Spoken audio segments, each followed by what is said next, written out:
Então, na aula passada, a gente começou a falar sobre formação de cores no espaço 3D, né? E até agora o que a gente viu foi a formação de imagens, né, no espaço 2D, que é o que a gente vê, né, nas telas dos nossos dispositivos de celular, relógio, monitor, TV, né? O que a gente está vendo é uma imagem 2D, certo? Só que quando a gente vai para o 3D, quando a gente está no 3D, o que a gente está fazendo? A gente tem que estar criando um ambiente virtual, né?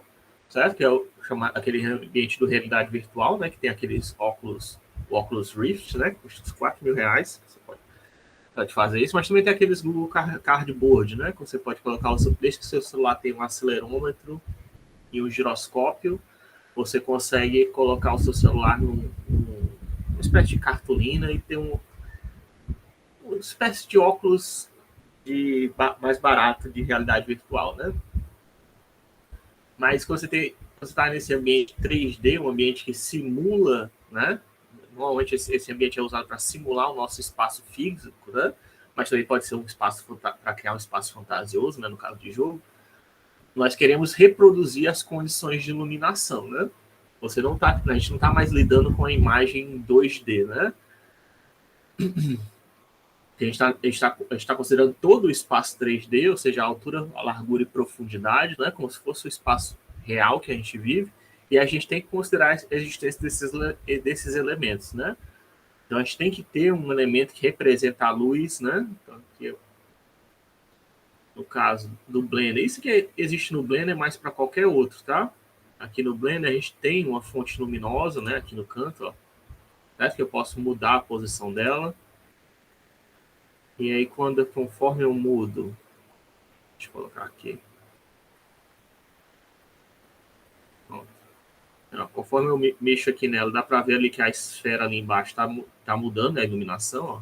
Dependendo de onde eu coloco a fonte luminosa, né? Certo? Não somente isso, ela também tem um tipo, né? Ixi, o que tá fazendo, né? Aqui, ó. Você pode fazer para simular o sol, para ser um spotlight, né? Que aí é tipo um cone de luz que você está usando. Ou pode ser uma luz diária também, que aí eles transformam numa espécie de. É um plano, né? Ó, de iluminação. Tem vários tipos de iluminação diferentes, tá? Tem vários. Deixa eu colocar aqui talvez o magnifier, que vocês não estão vendo.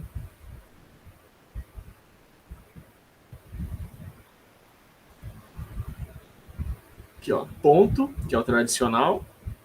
Sol, spotlight e área. Área, quando você tem uma figura geométrica, um quadrado, um triângulo, qualquer figura geométrica que emite luz, tá? Spot é esse cone aqui de luz, tá? A sun é para fazer a iluminação do sol mesmo, como se fosse para simular a iluminação do sol. É muito parecido com ponto, tá? A única diferença é a intensidade. A intensidade e as opções de configuração. Na verdade, é essencialmente a mesma coisa, porque o sol dispara a luz em todas as direções, né? E você pode adicionar mais luzes, né? Aqui, ó. Em add light. Isso aí todo sistema, todo programa permite você fazer isso, né? De 3D. Que eu coloquei em cima dele, né? Isso aqui dá para pegar, talvez. Esse point, né? Aqui, ó. Tem duas luzes aqui, essa e essa são dois pontos de luz, né? Eu posso mudar aqui para ser de um tipo diferente.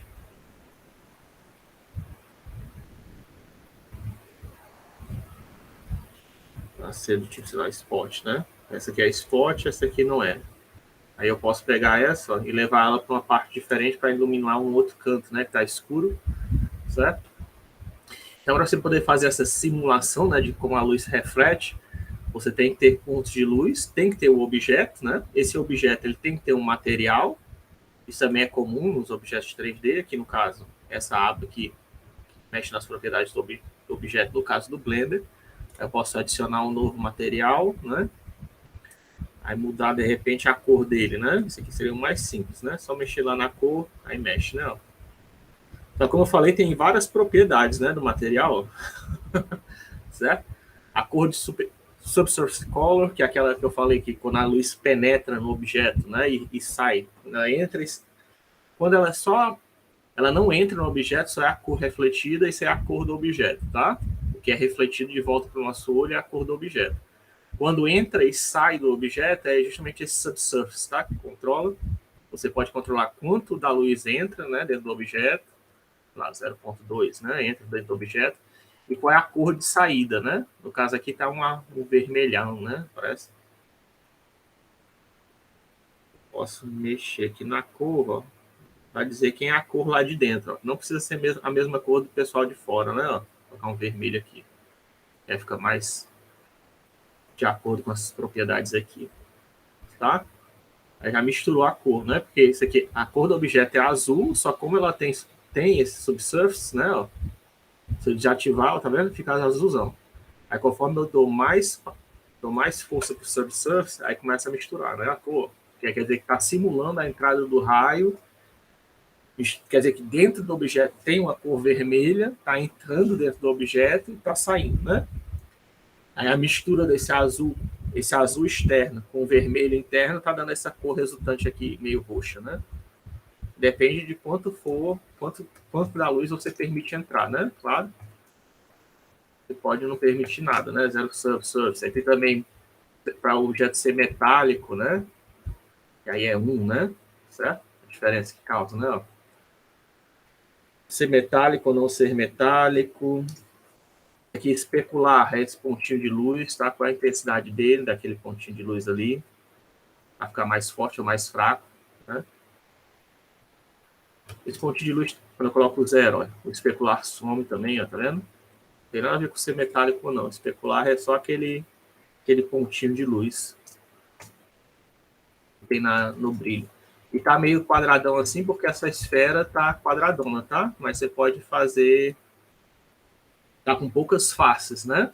A gente pode ver aqui, ó, no canto, ó, que ela só tem 482 vértices e 512 faces, né? Que é pouco, né? Porque uma esfera é um objeto super suave, né? Então, para você poder fazer um objeto super suave, você precisa de mais faces, né? Você também pode aplicar uma técnica de shade smooth, né? Para dar uma enganadinha, né? Ó. O que é esse shade smooth que eu acabei de usar? O shade flat é que ele está usando a normal de cada face, né? Não é um quadrado. É para cada face tem um normal ali perpendicular que ele usa para calcular a luz, tá? E quando eu dou um shade smooth, ele pega as normais dos vértices, né? Cada vértice é compartilhado, sei lá, por 4 faces. Aí ele faz a média das normais para o vértice, né? E depois interpola as normais de cada vértice que compõe a face para obter em cada posição de pixel, né? Qual seria a normal para aquela posição, né? É o melhor de se fazer assim. E aí dá esse efeito mais realista.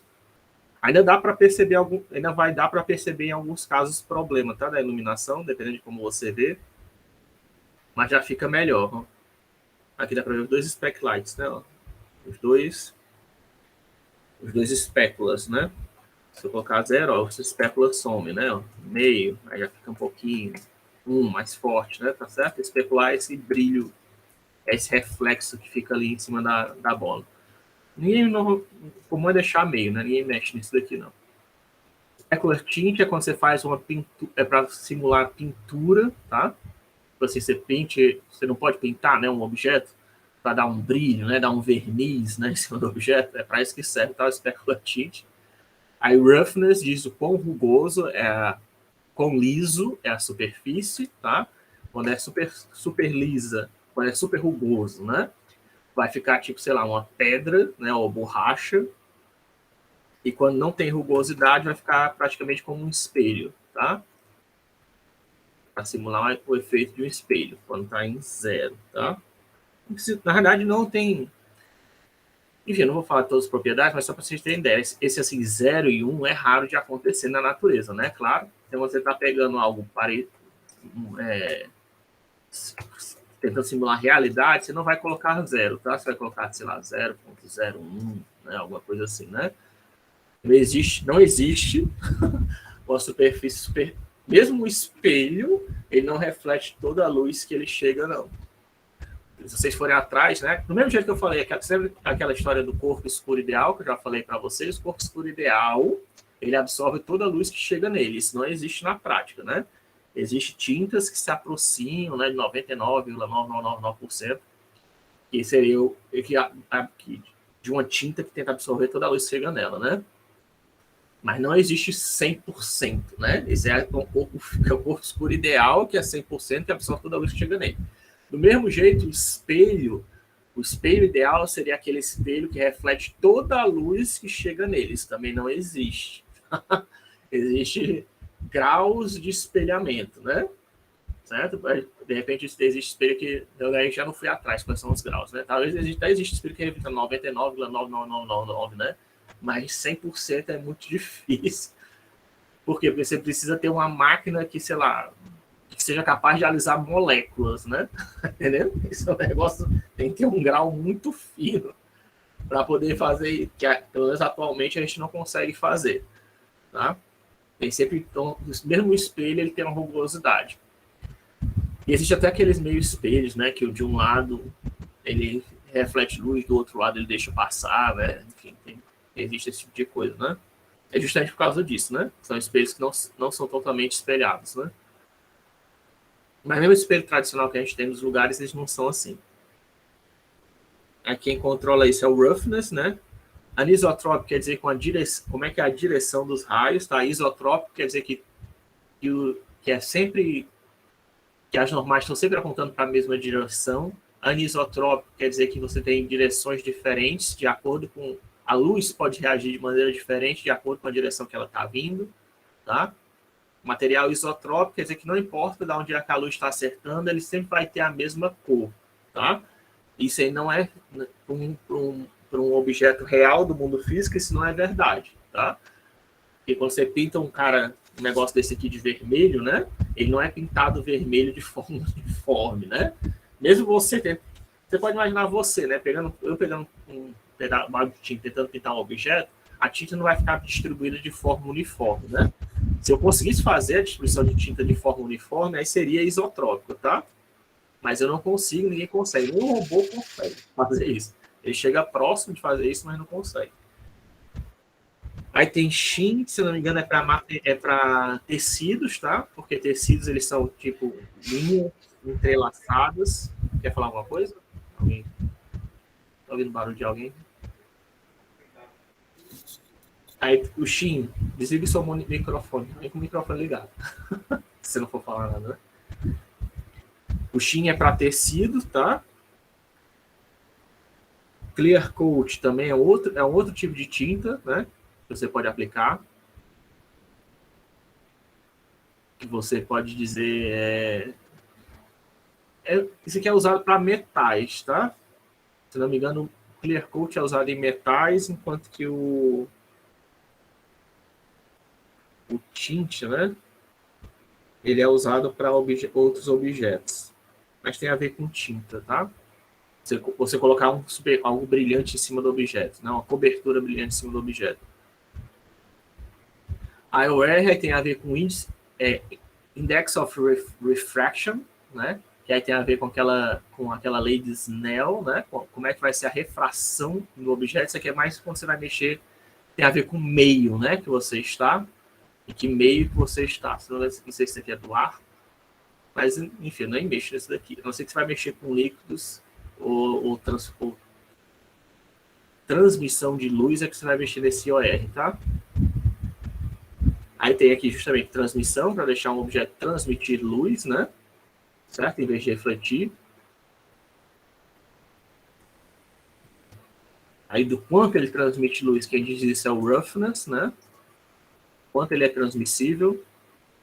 Se ele vai emitir luz, e quanto a luz que ele emite, né? Ó, quem diz se ele emite sorra, não. Ele pode emitir uma luz verde. O objeto é azul, mas ele emite uma luz verde, né? Pode ser, né?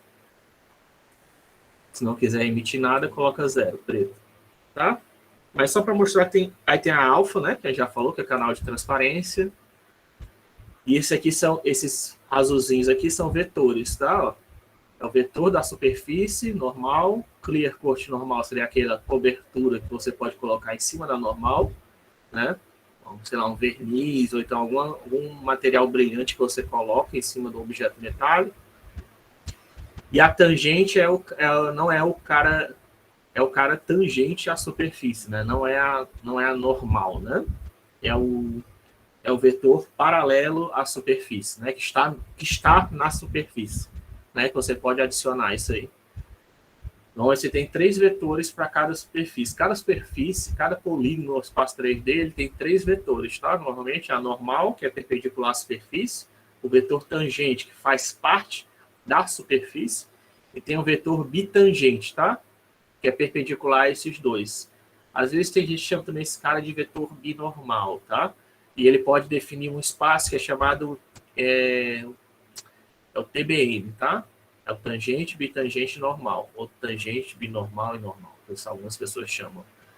E é um espaço que é usado para quando a gente vai fazer transformações locais no objeto, né? Que é mais fácil, às vezes, você fazer a transformação do espaço de mundo para o espaço local de uma superfície, quando você quer fazer cálculos de luz, por exemplo, de subsuperfície, né? Que você quer calcular os raios entrando e tal, né? Para fazer algum tipo de cálculo na superfície do objeto. Se você não quer fazer isso, nem precisa se preocupar, tá? E no caso aqui do Blender, isso é até feito de forma automática, né? Ai. Mas o que eu queria mostrar aqui, né? Então, isso aqui são as propriedades do material, você não precisa decorar o que eu acabei de falar, tá? Só ver aqui por cima a introdução dos materiais. E aí tem a luz e tem a câmera. Cadê a câmera? Tá ali ela, ó. Você também pode ter mais de uma câmera no ambiente, né? E aí eu posso ver o que a câmera está vendo. Ó. Isso aqui é a visão da câmera, certo? Que é diferente da minha visão de viewport que eu estou modelando. Se eu quero ver a visão da câmera, eu clico aqui. Isso aqui é o que a minha imagem, que vai ser rasterizado se eu clicar aqui em Render Image, né? Ó, certo? É a visão da câmera que vai... Isso aqui vira um JPEG que eu posso salvar, né? A imagem.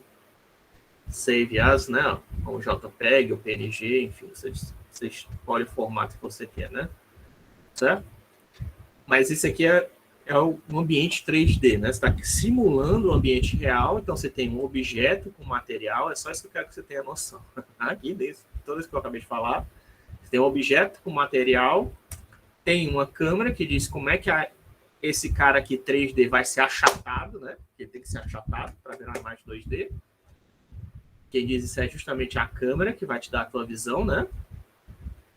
E tem as luzes, né? As luzes é que diz quem é que vai... Como é que o objeto vai ser iluminado, né? Que são esses caras aqui, ó. Light, point, nesse caso, são esses dois aqui que são as luzes, né? Então, ó, aqui nesse Object Inspector, né? Isso aqui todo modelador 3D tem, tá? Em vez de ser... Seja ZBrush, seja Maya, seja... que for, tá? Ele tem o Unreal Engine, a Unity, ele tem um Object Inspector, que aí você pode saber todos os objetos que estão no cenário, né? No caso aqui tem a esfera, 2 pontos de luz e uma câmera, né? Certo? E aí você pode esconder, abrir outros, né? Tem outros filtros aqui que você pode usar, tá? Só para vocês saberem que dá para adicionar mais coisa aqui, tá? Vamos saber aqui na questão de filtros, né? Aí você pode, de repente, dizer que um determinado objeto, ó, ele não é visível no viewport, ó, certo? Ou que ele não vai ser rasterizado, aí você pode desligar aqui a câmerazinha, ó. Você desligar a câmerazinha, dá um render, né, ó, a esfera não aparece mais, mesmo ela estando dentro da câmera, ó. Ela é para ser visível, mas como eu desabilitei a visibilidade dela no render, né, aí ela não está aparecendo, tá? Só um bugzinho, uma coisa que de repente vocês podem fazer sem querer, né? Se não estiver aparecendo, isso é um dos motivos, tá? Ele pode estar desabilitado no render, ou então a sua câmera pode estar apontando para um lugar errado, né? Já que sua câmera estiver apontando, né? Não estiver apontando para o objeto, certo? Também vai dar errado. O que eu gosto de fazer, tá? É mexer aqui à vontade, né, no objeto. Quando eu acho uma posição legal, né? Para bater uma foto, digamos assim, né? O que eu faço é vir aqui, fio, aí, cadê aqui? Acho que é Align View, Align Active Camera to View, tá vendo? E aí já coloca a câmera para se reposicionar, e agora quando eu for ver a câmera, ó, eu já ver aquela posição legal que eu queria, né? Certo? Ele já ajustou a câmera para mim para ficar ali embaixo, ó, que era a posição que eu tava, tá vendo? Aí você colocar aqui para cima, não, achei esse ângulo aqui melhor, né? Aí vem View, Align Active Camera to View. Ó, legal, né? Ele já mudou, reposicionou a câmera, né? Ó, se eu for ver aqui, né? Não, já reposicionou a câmera para ter aquela visão que eu achei mais legal, tá? Aqui é um truquezinho que ajuda bastante, principalmente quando você está começando, né? Aqui é claro que você pode, né, pegar e mexer a câmera, né, rotacionar, fazer várias operações com ela, mas você só poder mexer aqui no viewport, né, escolher um local, um zoom, né, ou coisa do tipo, e aí escolher isso aqui para bater a foto e vir em Align View é mais fácil, né? Eu particularmente acho mais fácil assim. Tem até um atalho, né, para fazer isso, ó, Ctrl Alt no pad 0, né? Ela já tira a foto a partir dali, né, daquela posição que você achou interessante. Enfim, mas aí você tem que ter esse aqui é o mínimo, tá? Para você rasterizar um objeto. Então, é ter um objeto com material, ter a câmera e ter pontos de luz, tá? Sem isso, se você não tiver pelo menos esses três, você não consegue criar uma imagem 2D, uma rasterização 2D. E outra coisa importante você saber é que isso também depende, né? Que não existe... fisicamente, nós temos uma ideia de como a luz se comporta, né? Ela é uma onda eletromagnética, que ela pode se comportar ou como onda, mas também como partícula, tá? Ela pode se comportar tanto como onda como partícula, dependendo do grau como você está analisando, né? Como você está... Que propriedades físicas você está estudando, qual a ordem de grandeza que você está usando. Por isso, existem vários algoritmos de rasterização, tá? Não existe só um algoritmo para fazer a iluminação dos objetos, tá? Por exemplo, aqui mesmo no Blender, ó, o padrão é vir esses três, tá? O Workbench, que eu acho que é o tradicional, que usa aquela fórmula de iluminação que eu vou mostrar para vocês. Mas tem o Cycles, que usa radiosidade, se eu não me engano, que basicamente considera como se fosse raio de luz, né? Mas ele considera algumas propriedades físicas para fazer o cálculo de luz. Para mim, como se estivesse considerando como onda, tá? O Workbench é como se estivesse considerando raios de luz, e tem esse Eevee, tá? Que é o mais recente. Eu não sei exatamente como é que o Eevee processa ainda. Ele surgiu, acho que em 2018, o pessoal começou a implementar no Blender, apareceu no Blender, não dei uma olhada no código-fonte dele ainda. Mas vocês podem dar uma olhada, né? Então, esses aqui são os três principais métodos, tá? Que usam equações de iluminação diferentes. E se você for para algum desses caras, você vai ver que muda, tá? Mesmo o RenderMan que eu tenho aqui... Ixi, travou. Saiu. O RenderMan, ele é...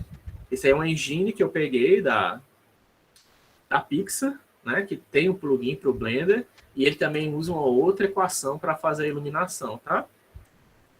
Você pode pegar outros renders, tá? Isso é engine, né? A engine gráfica que você pode usar para fazer esse cálculo de iluminação, para criar a figura 3D, né? Para criar a figura 2D, né? Basicamente, o que a gente está fazendo quando a gente cria no objeto 3D, a gente está simulando um objeto, como a gente está simulando o mundo físico, né? Mesmo que seja fictício, sei lá, o mundo do Zelda, né? Ou coisa do tipo, a gente está colocando uma câmera, está colocando luz e a gente está querendo bater uma foto do ambiente. É basicamente isso que a gente está fazendo, tá? Está batendo a foto, está filmando também, né? No caso de animação. E aí, como vocês são fotos, né? A render engine, né? A engine gráfica é basicamente isso, tá? Uma câmera fotográfica que está batendo fotos e cada uma delas tem um jeito diferente de fazer esse cálculo de luz, né? A Pixar faz de um jeito, a DreamWorks faz de outro jeito, sei lá, a Industrial Light and Magic faz de outro jeito, cada um. Em geral, os estúdios de produção de filmes, eles têm a sua própria engine gráfica, né? E eles são meio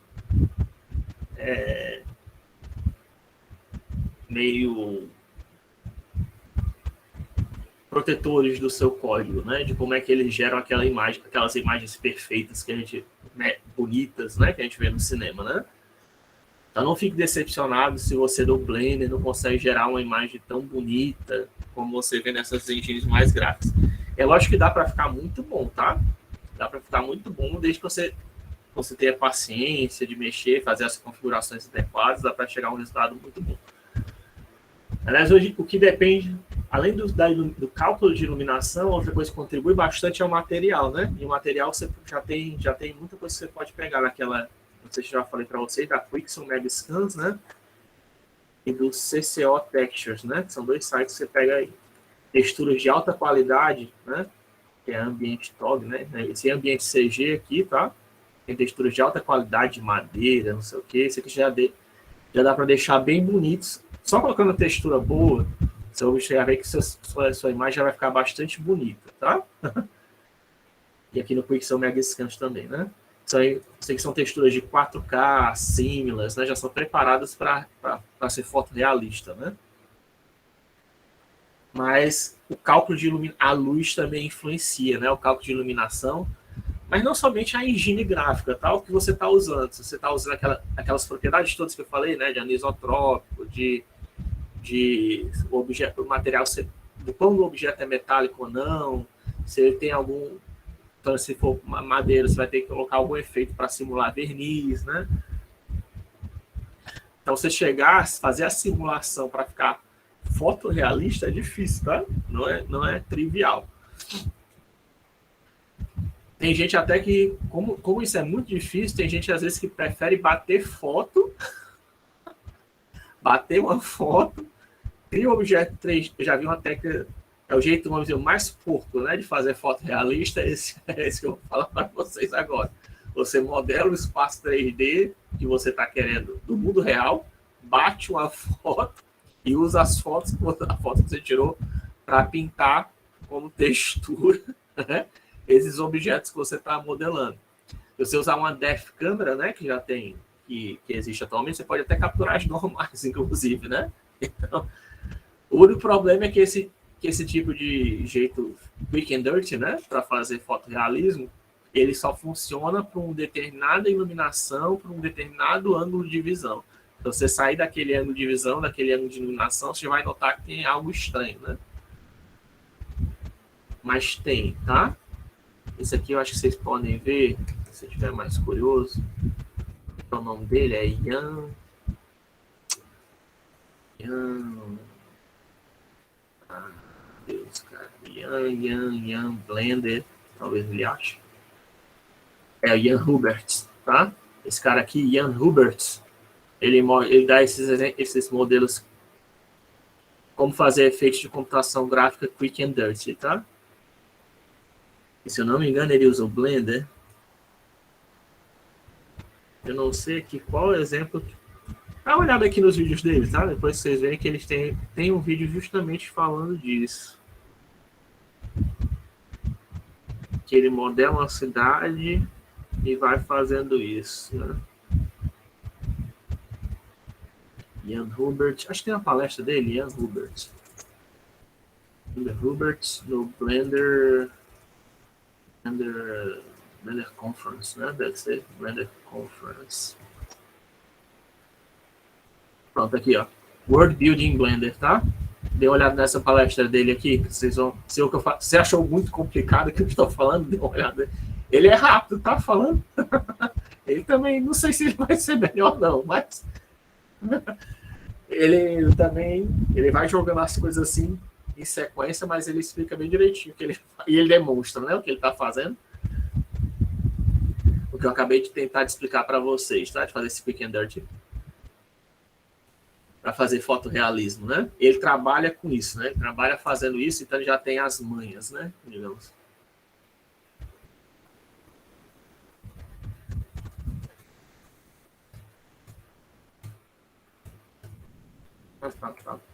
Sim. Então, quando a gente está fazendo iluminação 3D, né, a gente tem que levar em conta a luz, né? A luz é muito importante, tá? A luminância e um recurso que alguns modeladores 3D chamam de cores falsas, tá? Que eu vou falar isso para vocês. A luminância é a intensidade da luz que está vindo diretamente para o nosso olho, tá? Que sai aqui da vela e acerta o nosso olho nesse slide. E a iluminância, certo? É a quantidade da luz da vela que foi refletida em algum objeto e chega no nosso olho, né? A diferença, certo? Isso aqui nunca vai ser igual. Por isso que isso aqui é luz cores subtrativas, né? Deixa eu, não sei se está dando para ver o que eu estou marcando no slide.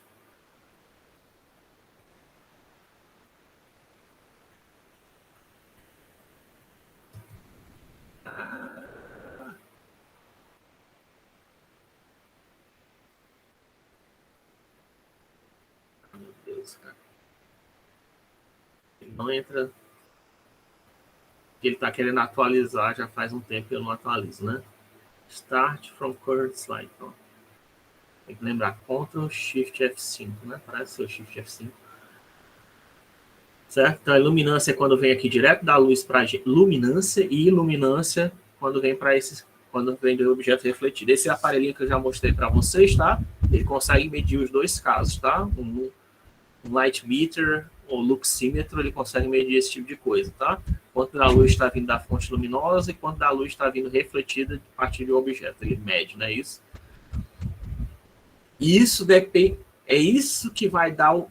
É isso que é chato, que pode ser calculado de diferentes maneiras e que vai dar aquele. Que vai dar a impressão de fotorrealismo ou não, tá? É justamente isso. Você vai notar se algum objeto estiver sendo iluminado de uma forma esquisita, assim, não natural, a gente vai notar, tá? Porque a gente não vê nenhum objeto sendo iluminado com a intensidade do sol, sei lá, à noite, né? A pessoa assim, o ambiente está todo escuro, mas você vê um objeto brilhando com a intensidade do sol. A gente não vê isso, você vai achar esquisito, né? Eu estou exagerando, mas o que eu estou querendo dizer é que você precisa saber se preocupar com as intensidades de luz no ambiente, tá? Eu também já vi um outro tutorial, não sei se foi do Ian Hubert, acho que foi de um outro cara, que ele mostrou, pegando assim o mesmo ambiente 3D, certo? Eu vou ver se eu consigo encontrar isso de novo, que faz tempo, ó. Eu na época não lembrei de fazer um screenshot, mas enfim. Até porque também tem problema de copyright, né? Fazer esse tipo de coisa, então não dá pra tirar screenshot de tudo. Mas o cara mostrou, se você pegar um ambiente 3D, mesmo um ambiente 3D que está modelado exato, peguei a minha cozinha, modelei ela perfeita, tá? Tá perfeita a iluminação. A cozinha. Os modelos 3D com as texturas tá igual, tá perfeito. Mas se você colocar a iluminação errada no ambiente, a intensidade luminosa, né, a luminância ou iluminância errada, né, vai ficar estranho. Porque você vai olhar para a sua cozinha e vai ver, eu nunca vi minha cozinha com tanta luz desse jeito, ou tão escura assim, né? E aí, como é que você faz, professor? Aí você pode ficar mexendo naqueles parâmetros de material, a luz também tem parâmetros, né? A câmera tem parâmetros, mas enfim, você pode mexer nos parâmetros da luz e do material até chegar no que você... que estou assumindo que o material está correto, né? Eu vou assumir que o material e a câmera está correta. Ainda assim, a luz tem parâmetros que você pode ficar ajustando até chegar no... adicionar mais fontes de luz, né? Algum truque que algumas pessoas fazem, esse cara que eu estava mostrando, falei agora em questão, que eu não lembro o nome dele, ele mostrou o mesmo ambiente com iluminações diferentes, como uma fica mais realista, com a iluminação correta, certo? Um truque que ele fazia antes de saber desse negócio de cores falsas, era adicionar mais luzes no ambiente, que não existe, né? Na realidade, aqui no meu quarto, né? Por exemplo, só tem a luz aqui de cima, né? Então ele adicionava mais luzes, como eu estou fazendo aqui, né? Mas aqui eu estou adicionando realmente, né? Ele adicionava luzes falsas no ambiente, que não existia no ambiente, só para poder chegar na iluminação que ele estava querendo. É muito de você ter a sensibilidade, né? De ver exatamente qual é a iluminação correta. Mas no Blender, hoje em dia, né? E já faz um tempo, né? Também. Não sei exatamente qual foi a versão que ele fez isso. Mas você tem a opção de usar cores falsas, tá? É aqui em Color Management, né? E tem outros caras que tem isso. Aqui, se lembra? Aqui, de novo, ó, o Profile, sRGB, ó. Tem o XYZ, o sRGB, você poderia adicionar outro, né? Provavelmente tem que mudar, tem que instalar, né? Mas por default só vem com esses dois aqui. Mas onde é que eu tava? É aqui, né? Eu não vi o Transform, ó. Tem o False Color, tá vendo? O filme é que é usado isso aqui é um profile desenvolvido com um cara que trabalhava na indústria cinematográfica, tá? Normalmente esses modificadores aqui, que é um balanceamento de cores que eles fazem, eles são mais realistas, tá? O Filmic e o Filmic Log simula o efeito de uma câmera, tá? Uma câmera de vídeo, uma câmera de gravação, né? Isso Isso aqui é o Filmic Log, que também existe em algumas câmeras profissionais, eles têm a fazer a opção de você tirar foto no modo log, né? Isso aqui seria o equivalente a você tirar uma foto ou fazer um vídeo no formato log, tá? E esse aqui seria equivalente a você bater uma foto, tirar um vídeo usando uma câmera profissional, tá? Só curiosidade. O RAW seria o puro, né? Sem modificação nenhuma. O standard é o padrão. E tem o false color, tá? O false color, que é o que eu quero mostrar para vocês, ele renderiza a imagem pintando, ó, certo? De acordo com justamente tentando simular o efeito da luminância ou iluminância no ambiente, tá? Que a luz está causando, certo? Ó, você vê que aqui a esfera ela não é exibida por completo, ó, as regiões pretas, né? Ou escuras estão sendo preenchidas numa escala azul, né? E aí você pode ver a escala, acho que eu coloquei no... Eu não sei se essa escala aqui é do Blender. Tenho a impressão que é. Certo? Aqui de acordo com a temperatura, ó. Isso aqui não tem a ver com aquela cor de Planck, não, tá? Isso aqui é false colors, tá? De acordo com a luminância ou iluminância que está recebendo o objeto, ele pinta com a cor diferente, tá? Aí o estourado, né, que você deve evitar é o branco. Tá? Não, que aí tá muito forte, seria tipo, sei, 10 mil. Aliás, vermelho já tá muito forte, eu acho. O vermelho não tá tão forte assim, não, né? Depende, né? Se não me engano, se não aquelas. Aí eu teria que dar uma pesquisada, mas acho que o branco e o amarelo são os mais fortes que você deve evitar, tá? O mais comum que você quer para os seus objetos é que eles estejam no verdinho, tá? O vermelho é só se for uma fonte luminosa, aqui, como essa vela, né? Tá vendo? O vermelho e o amarelo estão lá na chama, né? Porque é uma fonte luminosa. Mas os objetos sendo iluminados por elas, né? É o que? É azul, preto, verde, né? Não chega nessas intensidades maiores, né? Aqui já tá... não sei se isso aqui já seria bom, talvez, dar uma ajustadinha para não ficar tão vermelho aqui, tá? Mas isso é o false color que permite ver. No caso aqui, daquele exemplo que eu acabei de colocar da esfera, parece que tá mais ou menos escuro, né? Tem um grauzinho de amarelo, mas você pode ver, se eu colocar uma lâmpada, deixa eu ver, adicionar light point, eu não sei onde é que tá, cadê? Se eu colocar não sei se vai dar certo aqui. Deixa eu ver, cadê o câmera? Vamos ver onde é que tá a luz. Se a gente adicionar uma luz aqui muito perto da esfera, tá vendo o que acontece, ó? Aí já gerou um ponto aqui vermelho, que tem uma lâmpada aqui muito perto da esfera, tá? Esse tipo de coisa que você quer evitar, tá? O false color, ele permite você ver isso, tá? Os locais que pode estourar, certo? Que vai ficar não realista, né? Então, se você estiver num ambiente... Isso aqui vermelho pode até acontecer no sol de meio-dia, tá? Que aí você tem uma luminância e iluminância alta, né? Mas quando você está em ambientes internos, ambientes fechados, isso aqui dificilmente acontece, né? Que é o maior grau de energia, tá? Então, você está dentro de ambientes internos e externos, você tem que tentar ficar mais ou menos aqui entre o verde e o azul, tá? Isso se você for usar esse esquema das cores falsas. Certo? Isso aí é um jeito de ajudar a você... Para que eu estou falando isso? Porque isso é um jeito de ajudar você a gerar imagens mais fotorrealistas, tá? Controlar a quantidade de energia. Independente do método que você está usando, seja lá a render da Pixar, né? Do RenderMan, ou se é aquele Cycle, certo?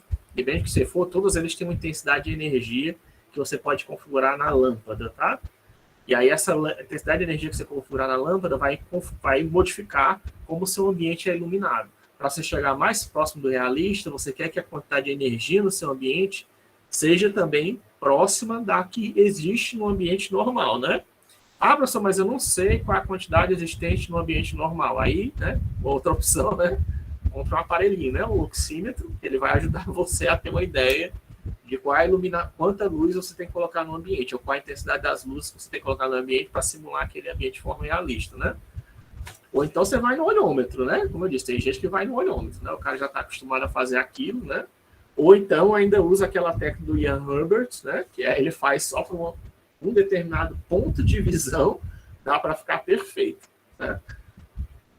E você usa a iluminação capturada pela câmera, né? Usa aquilo como textura, então, num determinado ponto de vista, vai funcionar perfeito. É um quick and dirty, né?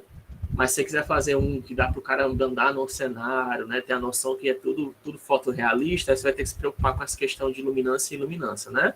E aí eu recomendo você comprar um luxímetro e aí usar o cores falsas lá do Blender ou equivalente, tá? E outros softwares também tem isso, algum mecanismo parecido para se poder medir a energia do ambiente e chegar num modelo mais realista, né? De geração de imagem, rasterização de imagem. Aí, quais são os métodos de colorização? Como eu disse, tem vários, né? Esse aqui é um dos primeiros que foi descoberto na computação gráfica, né? Não vou poder abordar todos os existentes, né? No mundo, porque são muitos, tá? Mas eu vou falar pelo menos dos principais para vocês. Esse aqui foi um dos primeiros que foi descoberto na computação gráfica, que é a iluminação lambertiana, tá?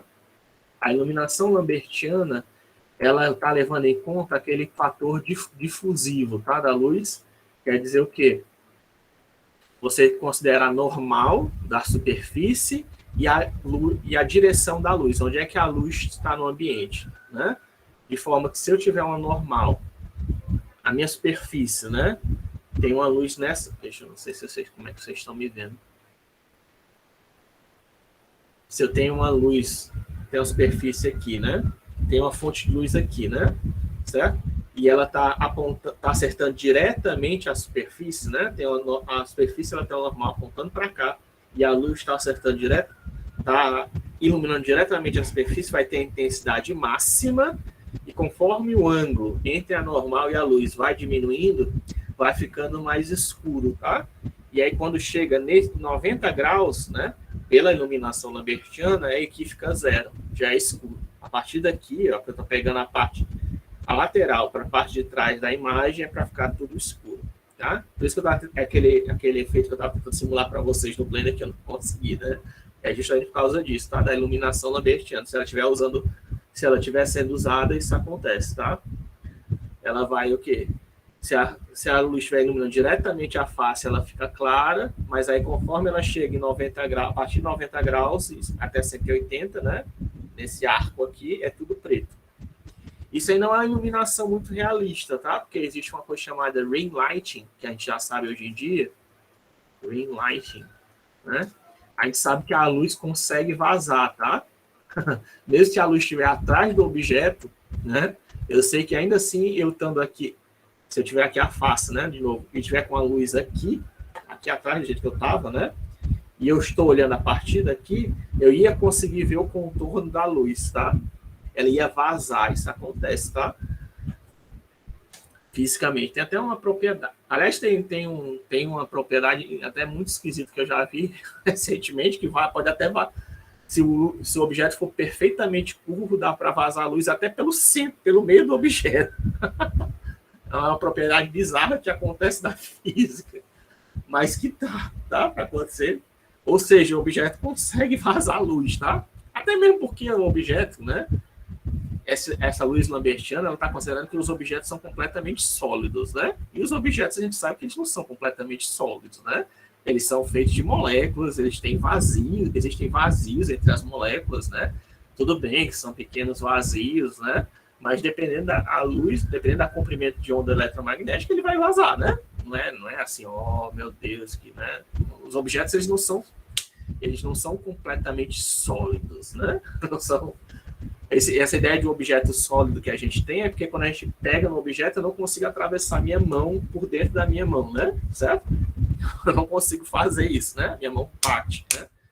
Por causa que as moléculas da minha mão são tão grandes quanto as moléculas da minha outra mão, então eu não consigo atravessar a minha mão pela outra, né? Mas existem objetos que conseguem atravessar a minha mão, né? Existem materiais, né? Que podem atravessar a minha mão, existem ondas que podem atravessar a minha mão, né? Se forem finas o suficiente, né? Pequenas o suficiente, né? Um exemplo disso é o raio-x, né? Que consegue passar pela minha mão como se não fosse nada, né? Certo? Enfim, então a luz pode vazar, mas a ideia do lambertiano, né, é só essa, tá? Tem a normal, que é perpendicular à superfície qualquer, que aí você pode calcular o quê? Usando o produto vetorial, e aí pegar o vetor da direção da luz, você faz o quê? Você calcula o ângulo, tá? Entre esses dois vetores, o ângulo entre o vetor normal da superfície e aonde é que a luz está apontando, né? Por exemplo, aqui é uma superfície plana, né? E também isso aqui não existe, tá? Na realidade. Acabei de falar aquela história do espelho, né? Não existe. Isso aqui seria um espelho, basicamente, para estar refletindo o raio desse jeito, tá? Ela tem uma rugosidade, nenhuma luz, sei lá, a superfície é mais ou menos assim, ó. Tem uns buraquinhos aqui, né? Aí pode ter um montinho aqui, né? Essa superfície aqui, né? Porque também não consigo desenhar retinho, né?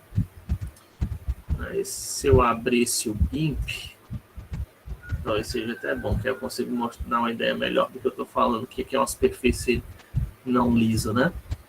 Mas, enfim, esse aqui é um modelo de uma superfície lisa ideal, né? Aí tem a normal, que é perpendicular à superfície ideal, e tem a direção da luz. O raio de luz está chegando daqui, né? Quer dizer que tem uma fonte luminosa aqui, né? Assuma que tem uma fonte luminosa. A fonte luminosa está iluminando a superfície e está fazendo um ângulo com a normal, tá? Esse ângulo diz qual a intensidade que eu devo pintar, que eu devo exibir o material dessa superfície, né? Aquela cor padrão dela, né? No caso da esfera que eu mostrei mais tempo para você, seria o azul, tá? Aí você faz o quê, ó? O ângulo entre esse vetor e esse vetor incidente, né? Você coloca um vetor apontando na direção da luz, inverte esse raio aqui, né? Fazendo o produto escalar entre eles dividido pelo produto do tamanho desses dois vetores, o produto do tamanho da normal e o produto do tamanho da direção da luz, para deixar eles de tamanho unitário. Aí você vai saber quem é o cosseno desse ângulo, tá? O cosseno desse ângulo vai ser um valor entre menos 1 e 1, né? Que aí o que acontece? Quando chega em zero, quando chega em 90 graus, era para dar zero, né? Só que aí, quer dizer, acima de 90 graus vai começar a dar valores negativos, né? Até chegar em 180 graus, que é menos 1, né? Cosseno de dois vetores diametralmente opostos, apontando em direções contrárias, é menos 1, né? Porque 180 graus, cosseno de 180 é menos 1. Só que aí você considera que todos esses valores negativos são zero, tá? Você coloca esse máximo, né? Do produto escalar do vetor normal e do vetor na direção da luz, que é o cosseno do ângulo entre esses dois vetores, tá? Isso aqui, se os dois vetores estão normalizados, isso aqui é igual ao cosseno do ângulo entre esses dois vetores. E aí você faz o máximo, né, dessa função, que varia de menos 1 a 1, e 0, né? Então vai fazer com que a função fique 0 ou 1, né? Sai do intervalo menos 1 e a 1 e varie só de 0 a 1. Esse I incidente, tá? É a cor do material que você vai usar, não é nem... mas você pode usar também a cor da luz, né? Mas no caso aqui, para simplificar, tá?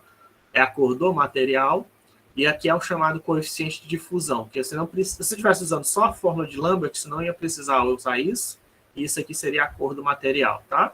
Isso aqui é porque eu já estou colocando ela na equação de iluminação, que a gente vai ver no final desses slides. Mas você fazer isso daqui, né? Máximo de cosseno do ângulo entre o vetor normal e iluminação e 0, né? Que vai sair do intervalo menos 1 a 1 para o 0 a 1. Multiplicado pela cor do material, isso aqui já vai dar uma cor resultante que vai deixar... Vai fazer isso aqui, né? Basicamente, o que está fazendo aqui com esse bonequinho, ó. Certo? As cores que estão mais próximas da luz. O objeto todo, o material todo é verde, né? Nesse caso aqui é um verde plástico.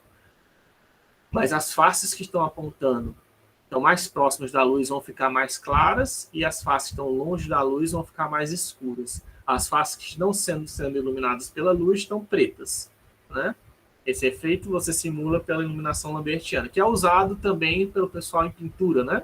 O pessoal de pintura também faz a mesma coisa, né? Quando ele vai desenhar a direção da luz, você usa menos traços, e conforme você... ou deixa mais claro, né?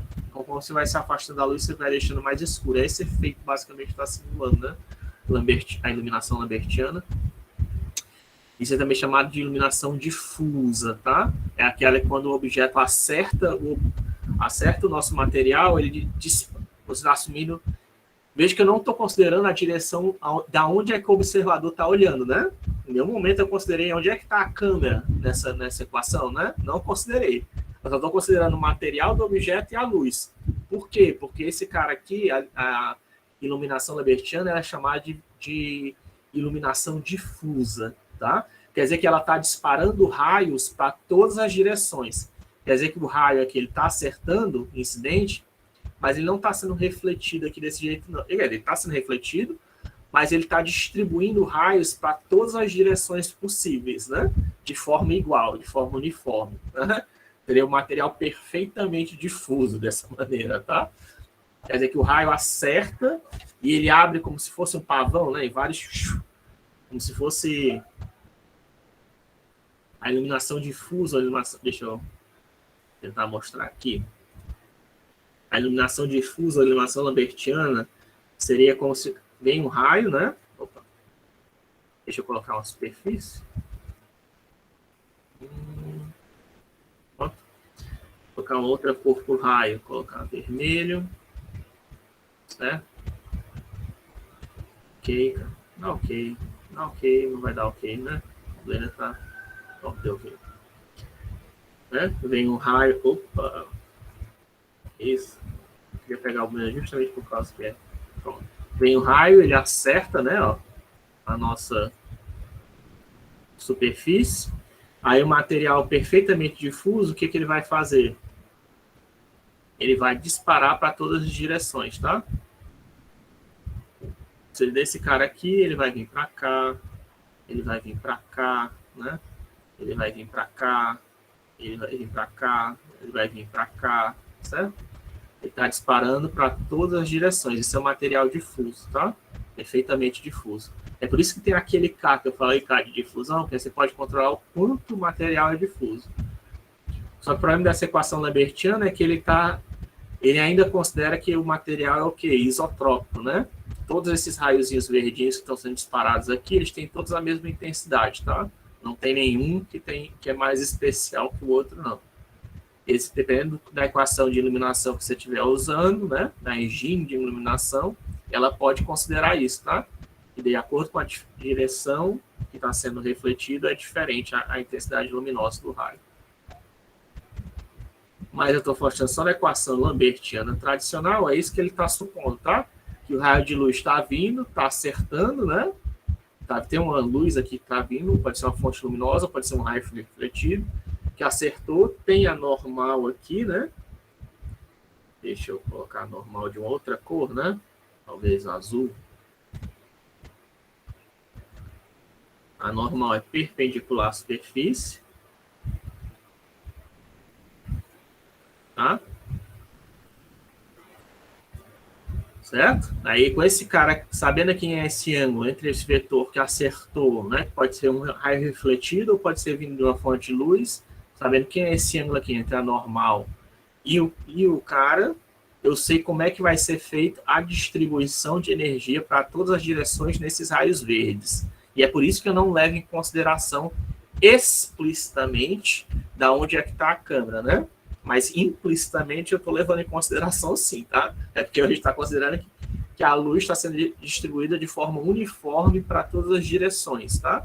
E aí, como ela está distribuindo para todas as direções, você não precisa ter um fator considerando exatamente onde é que está a lâmpada, né? Onde é que está a câmera para isso, né? Isso é a iluminação lambertiana. O que eu queria falar, né? Aquele negócio de subsurface, né? Que eu tinha falado para vocês, é que a superfície de qualquer espelho, né? Ela não é exatamente assim, uma retinha, tá? Ela tem uns buracos, né? Como eu acabei de falar. E esses buracos, eles diminuem a rugosidade, né? Cadê a borracha? É aqui em gradiente? Não. É aqui Razor. É. Certo? Ela pode ter... Tá muito puro. Acho que tá muito pequena, né? Tá muito pequena a minha borracha, não dá nem pra ver direito. Cadê o Tool Options? Vai aplicar um pixel. Size, colocar aqui maior. Pronto. Certo? É isso que eu estava falando, a questão do espelho, tá? O espelho é mais ou menos assim, tá? Ele tem uns buracos aqui, ó. Ele tem uma... Não é perfeitinho, né? Não sei que o Blender tá travando. Blender, por favor. Blender não, GIMP, né? O que foi GIMP? Tô querendo mudar de opção. E ele tá clicando aqui como se fosse aqui, né?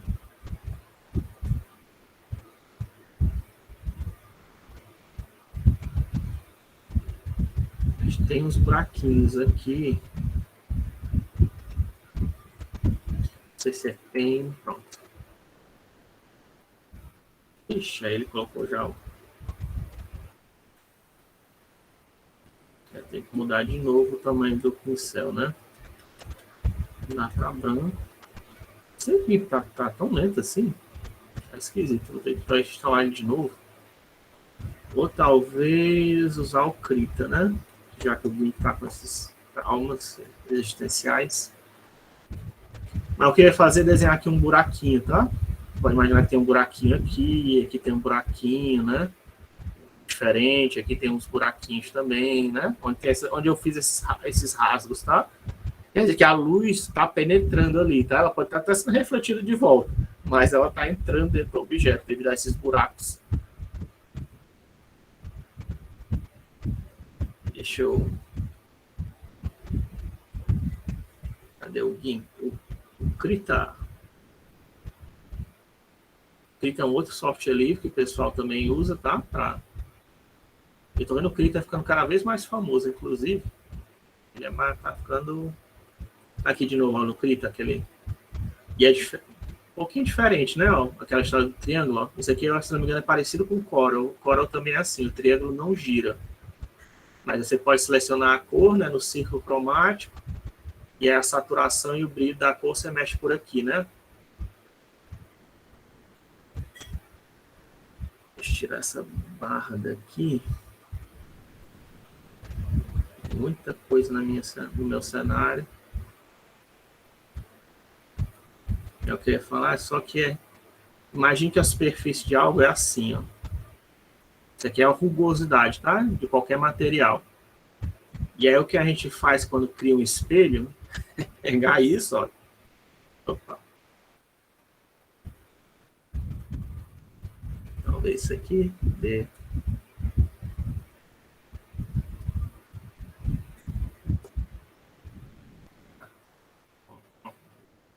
Tá querendo.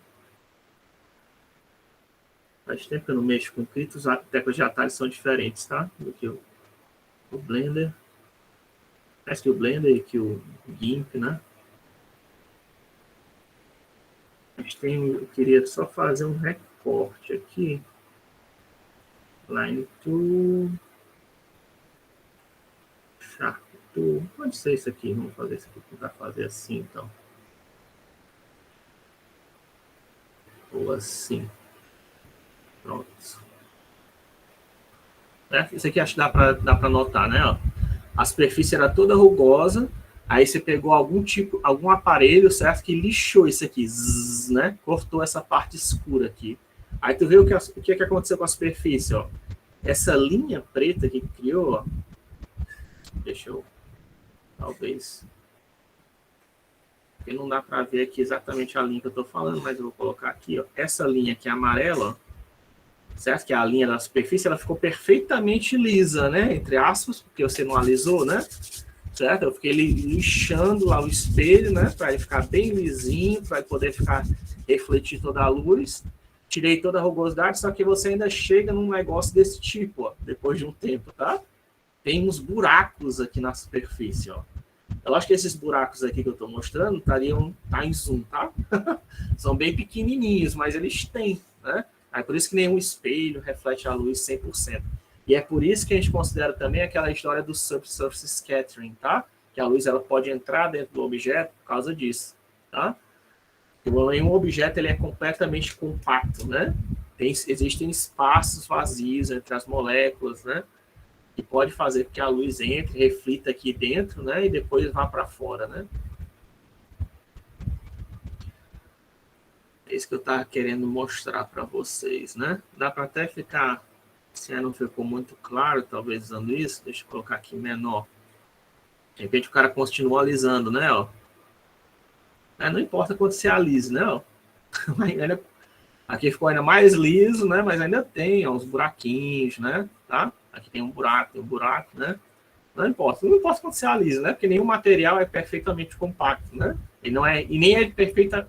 As moléculas não se distribuem de maneira uniforme. A não ser que até existe, né? Até existe alguns materiais que distribuem as moléculas perfeitamente uniformes, principalmente aonde? Em cristais, tá? Cristais fazem isso. As moléculas são perfeitamente distribuídas de forma uniforme onde todo material. Mas os outros materiais do mundo, eles não são assim, né? E mesmo assim existe espaço, né? As moléculas do cristal. E dependendo do que for, pode entrar ali, né? Da onda eletromagnética. Aí, enfim, isso é a iluminação lambertiana. Depois vem a iluminação de Gouraud. A Gouraud já expliquei para vocês, que é o que? Aquela ideia. Você tem várias claridades, né? Mas aí, que eu já mostrei até hoje no Blender para vocês, que você usando essa iluminação lambertiana, você vai ter essa iluminação chapada, né? Que você tem só uma normal por cada face, né? Que pode ser um triângulo, pode ser um quadrado, pode ser o que for, tá? Usando a colorização Gouraud, por que ela é chamada de colorização Gouraud? Também chamada de Gouraud Shading, tá? É porque você pega, em vez de considerar só uma normal por face, você considera as normais, ó, que eu estou explicando para vocês, em cada vértice, né? Essa normal nesse vértice aqui, ele é a média, quer dizer, o somatório das normais das faces vizinhas, né? É a normal resultante, né? Eu pego a normal dessa face, dessa face, dessa face, de todas as faces que esse vértice pertence. Somo elas, né? Normalizo, deixo elas de tamanho unitário, quer dizer, divido elas pelo próximo tamanho. Somo elas, eu vou obter uma normal resultante. Essa normal resultante fica nesse vértice. Faço a mesma coisa para todos os vértices dessa face quadrilateral, né? E agora eu faço a interpolação das normais para saber como é que a normal varia dessa para essa, né? Porque você vai ter 4 normais diferentes para a face, né? Se for um triângulo, você vai ter 3 normais diferentes para o triângulo. Se for um pentágono, você vai ter 5 normais diferentes para o pentágono. Você precisa fazer uma interpolação bilinear, né? Aquela equação que a gente já viu. Aí você faz a interpolação bilinear, só que agora, em vez de usar pontos, você vai usar os vetores que tem nos vértices, que são as normais, para descobrir quem é normal em um determinado ponto que você está querendo iluminar. Que aí você chega na colorização de Gouraud. Você chega numa... que é justamente aquele smooth shading que tem lá no Blender, que eu fiz o smooth, né? Eu disse assim, só tem 500 faces, só tem 500 vértices, né? 400 vértices, é pouco para fazer a colorização, né? Se você não estiver usando o Gouraud. Se você fizer Gouraud, que ele cria essas normais e faz a interpolação, é como se você estivesse criando mais faces sem criar, né? Sem adicionar mais informação na RAM. E aí você consegue fazer algo mais realista, tá? Fica mais parecido. Fica mais realista sem precisar adicionar mais faces no seu modelo, né? Que é o que está acontecendo mesmo nesse caso dessa esfera, ó, que é uma esfera formada por triângulos. A gente vê aqui que a iluminação, isso aqui é o speculight, tá? O que está brilhando é aquele o especular, né? Mas a gente vê aqui que na região de iluminação, ó, dá para ver que você consegue simular, ela engana, né? Mesmo nesse caso aqui tem poucas faces, dá para enganar mais ou menos que é uma esfera, né? Se você alguém olhar rápido, né? Você não vai dizer que isso aqui não é uma esfera, né? Só se prestar atenção, você vai ver que não é esfera. Mas pela iluminação, você não consegue perceber isso diretamente, né? Eu percebo porque eu olho para esses cantos aqui, eu vejo que aqui está tudo quadriculado, né? Mas já tem até jeito de esconder isso, tá? Isso aqui tá, essa técnica de colorização Gouraud também pode ser aplicada para a posição dos vértices, para produzir uma coisa chamada suavização de... Como é que é o nome, cara? Meu Deus, não estou lembrando agora. É o criador da Pixar. Foi ele que criou, né? O Catmull Clark. A suavização de Catmull Clark. Você também pode aplicar essa ideia de suavização que eu falei das normais para os vértices, tá? Usando médias. E aí você consegue fazer, sem aumentar a quantidade de faces, tá? Fazer uma suavização aqui, que isso aqui fica mais circular. Tá? Você pode aumentar a quantidade de faces se quiser, quando você faz suavização, mas você não precisa. Só reposicionando os vértices, né?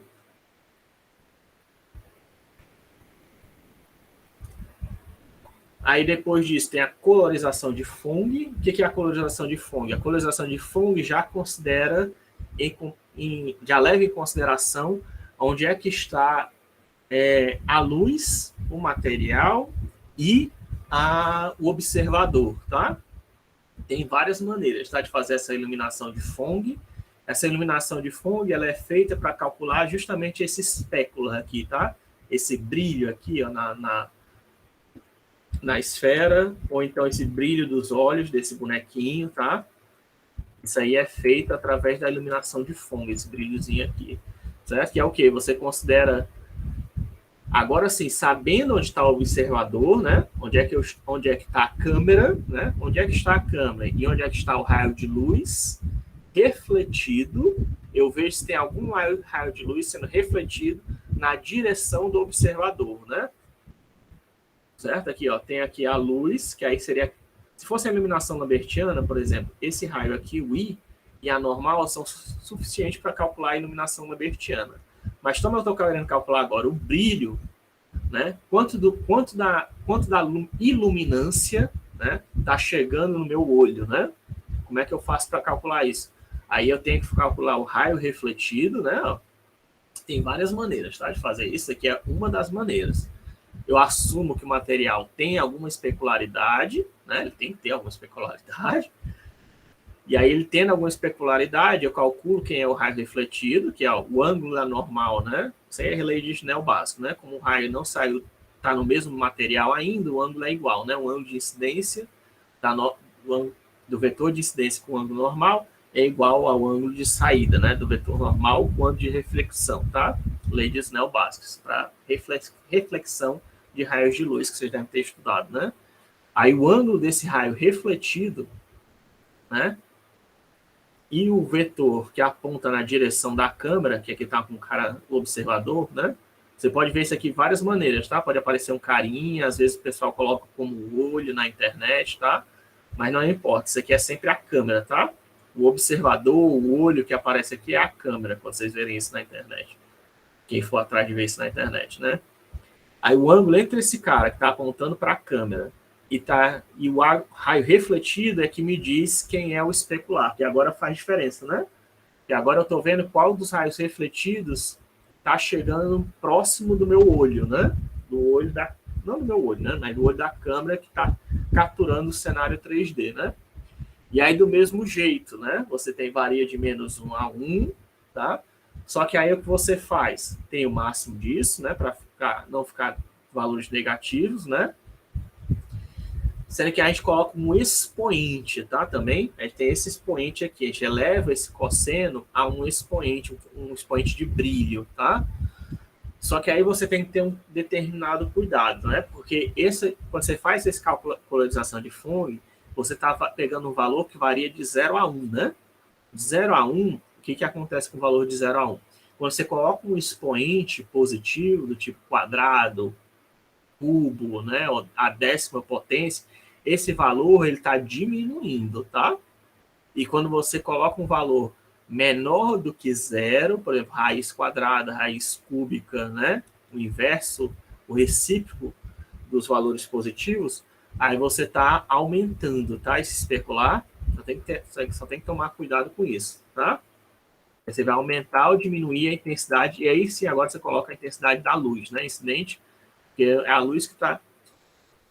Quer dizer, depende também do material, né? Mas, enfim, aqui nesse caso, não seria do material, a princípio, seria a cor da luz que você usaria aqui, tá? Se você estiver usando só Fung, né? Seria a cor da fonte luminosa. Isso aqui eu falei a princípio, por quê? Porque se for um material metálico, aí não, aí é a cor da fonte luminosa combinada com a cor do material, tá? Sempre que for metálico, existem 2 tipos de materiais, né? Você sendo até da tabela de elementos periódicos, né? Existem os metais e os não metais, né? Então, se for um material metálico, ele vai combinar a cor do material tem que ser combinada com a da luz. E se não for um material não metálico, então não é combinado. É só a cor da luz que está sendo refletida no objeto, está acertando o seu olho, né? Em geral é branco, né? O mais comum é ser branco. E aí você eleva uma potência, né? Isso aí é só um detalhezinho, mas é importante. Viu? Você tá falando, tá? Só tome cuidado isso, porque quando você tem um número, sei que ele faz isso.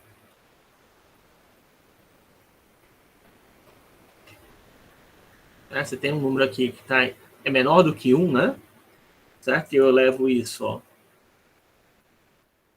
A décima, por exemplo, ó, ele fica menor ainda, tá? Quer dizer que seu especular vai diminuir de tamanho, a quantidade de brilho, né? Certo? E se você fizer o contrário, usar o recíproco, né, do expoente, desde que o expoente seja maior do que seja o inteiro, tá? Aí ele vai aumentar, tá vendo? De 0,4 foi para 909 e aqui de 0,4 foi para 001. Só, né? Não sei se todo mundo tem essa noção, mas se não tem, quando você estiver ajustando o FONG, se for fazer isso na mão, né, você tem que tomar esse tipo de cuidado, tá? Porque o recíproco, ele aumenta o brilho no objeto, o recíproco do inteiro, enquanto que o inteiro, ele diminui o valor do objeto, da intensidade da luz, né?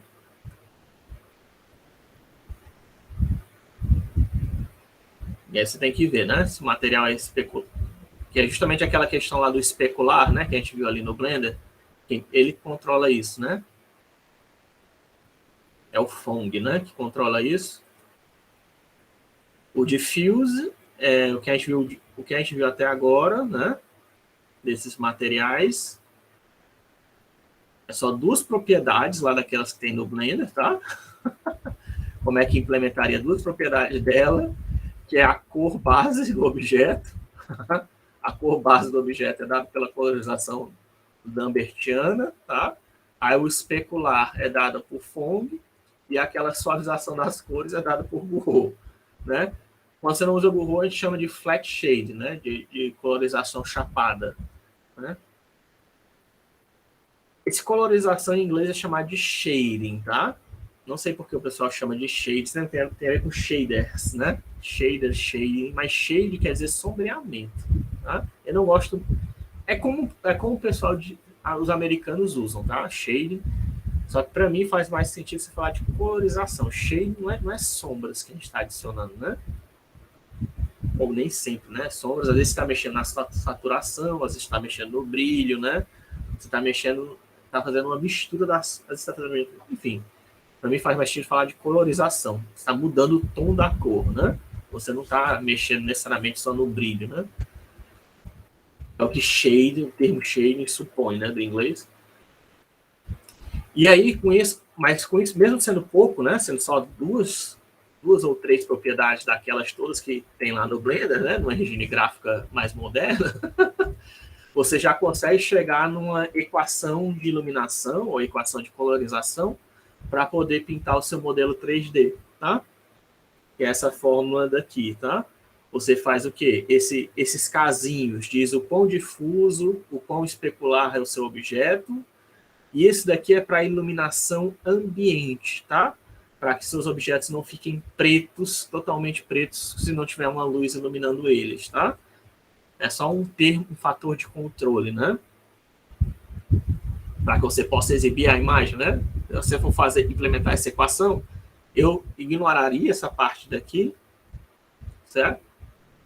Primeiro, testa só com isso, que foi o que a gente fez, tá? Até agora, aquela que a gente mostrou nos modelos, né? Eu vou mostrar ainda como implementar essas fórmulas aqui para vocês, tá? Mas o que a gente fez até agora foi só isso. E os nossos objetos não tinham cor, né? Tinham cor, né? A gente viu um triângulo colorido, a gente viu um quadrado, né? Viu um cubo, né? Por quê? Porque eu estava usando a iluminação só a cor ambiente. Estava sabendo que a cor ambiente deixava as cores todas super saturadas, né? Aqui o K é 1 e a cor é a cor natural, seja ela qual for, né? Super saturado ou não, um brilho que tiver, né? Esse aqui é o modelo mais simples de pintura na infância, né? Na infância. Você adicionando isso daqui já fica um pouquinho mais profissional, né? E aí você já tem a iluminação lambertiana, né? Que é esse fator aqui. Você pode ter diferentes materiais. Isso aqui quem controla esses casinhos é justamente o material, tá? Se ele é mais espelhado, ou não. Um material espelhado, a difusão é zero, tá? Isso aqui é para ser, se for um material totalmente espelhado, isso aqui é para ser 0 e isso aqui é para ser 1, por exemplo, tá? E se for um material perfeitamente rugoso, esse aqui é para ser 0 e esse aqui é para ser 1. Por exemplo, areia, se for modelar areia, esse aqui é 0, esse aqui é 1. Espelho, esse aqui é 0, esse aqui é 1, tá? E a areia são partículas bem pequenininhas e a areia pode ser usada para fazer espelho, se não me engano também, né? Então é um bom exemplo. Areia, que é a forma que a gente vê na praia, 1, 0, espelho, 0, 1. E aí, outros materiais aí depende, né? Depende do quão espelhado ele é, o quanto difuso ele é, você pode testar aqui nesses coeficientes para ver quão realista ele fica, né? E o Ka também faz parte. O Ka é tipo só para não deixar, como eu disse, para não deixar preto, né? Porque no mundo real, nunca, em nenhum momento, aquela história do realismo, né? Em nenhum momento a gente está em completa escuridão. Mesmo que a gente esteja mesmo que não tenha nenhuma fonte luminosa, né? A gente sempre tem um pouquinho de claridade, né? Porque o Sol, aquela história, né? Ele acaba iluminando, mesmo mesmo se a gente estiver com o lado oposto do Sol, né? Na região de noite ainda assim tem luz, né? Que vem do poste, que vem de vários cantos, ainda chega um pouquinho de luz, né? E você nunca, cara, isso também estava completamente escuridão. Certo? E aí, devido a esse completo, para nunca estar na completa escuridão, é que existe esse Ka, tá? Para dar uma corzinha, né? Para o objeto. Mas, em geral, esse IM, né? É o somatório de todas as fontes luminosas, né?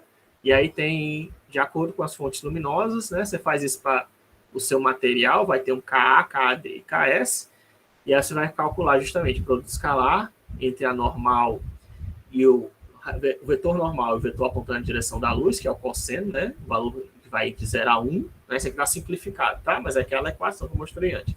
E aqui é o vetor, é o raio de luz refletido, vezes o vetor apontando na direção da câmera, elevado a um expoente, tá?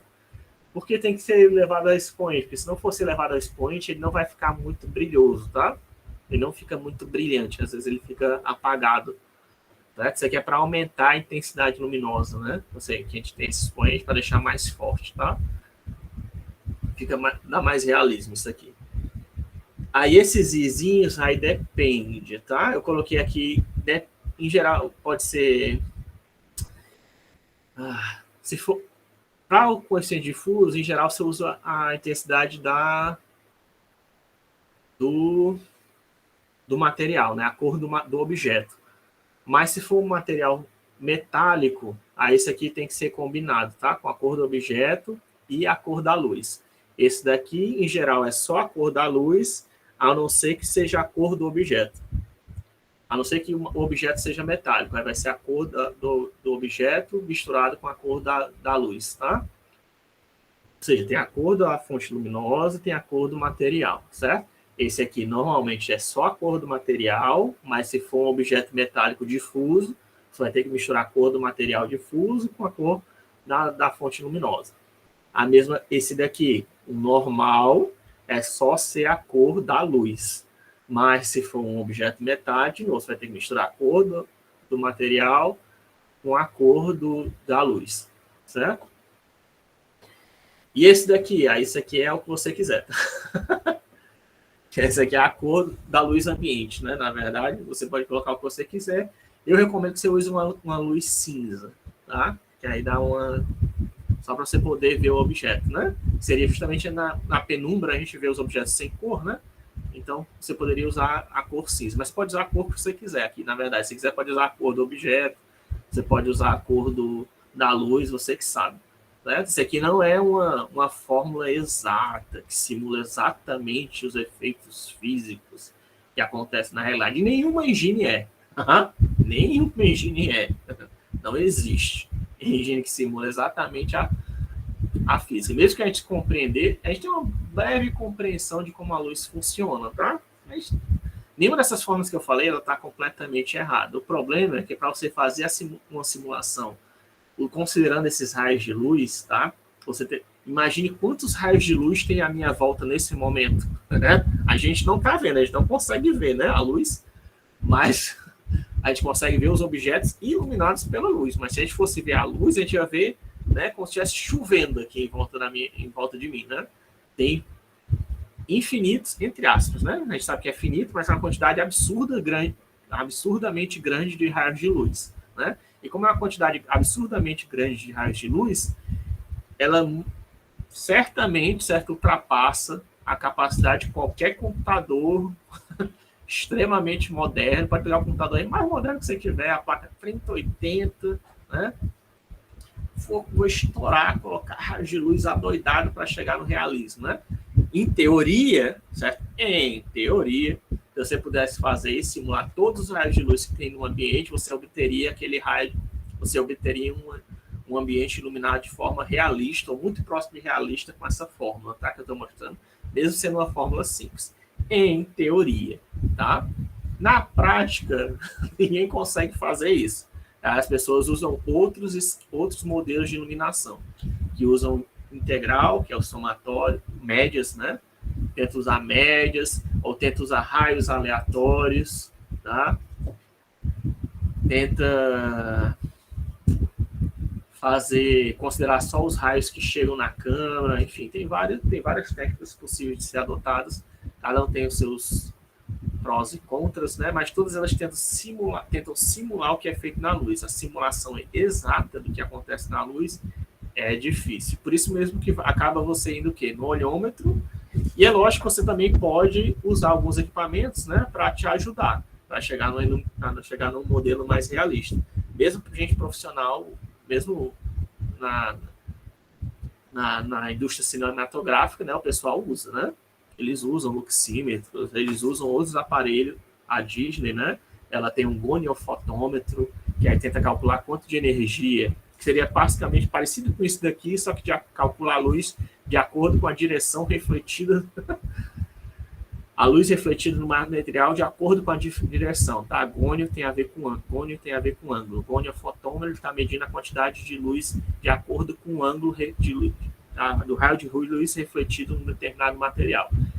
Aí, felizmente, a Disney ela tem até um BRSDF Explorer, que ela te dá os resultados de alguns materiais que ela calculou usando o goniofotômetro, por exemplo. Tá? Mas aí ela usa a iluminação, que é a iluminação de radiosidade, né? Que é uma outra técnica de iluminação, não usa essa equação aqui, não. Ela usa conservação de energia e usa médias para calcular qual a intensidade luminosa que vai ter na superfície. Certo? Então, isso daqui, acho que é o último slide. Ah, não, ainda tem mais um slide só para mostrar que as sombras não necessariamente são pretas, tá? A gente está muito acostumado a ver que sombras são pretas ou variações de cinza, e não necessariamente são, tá? Depende da fonte luminosa. Você pode ter sombras amarelas, verdes, de qualquer cor, tá? Tudo depende. Você lembra, subtração da luz, né? Aquele processo de subtração. Você está usando um filtro, dependendo de se a luz foi refletida, a luz que está iluminando a parede foi refletida em outro material, né? Para chegar ali, você pode obter sombras de cores diferentes, né?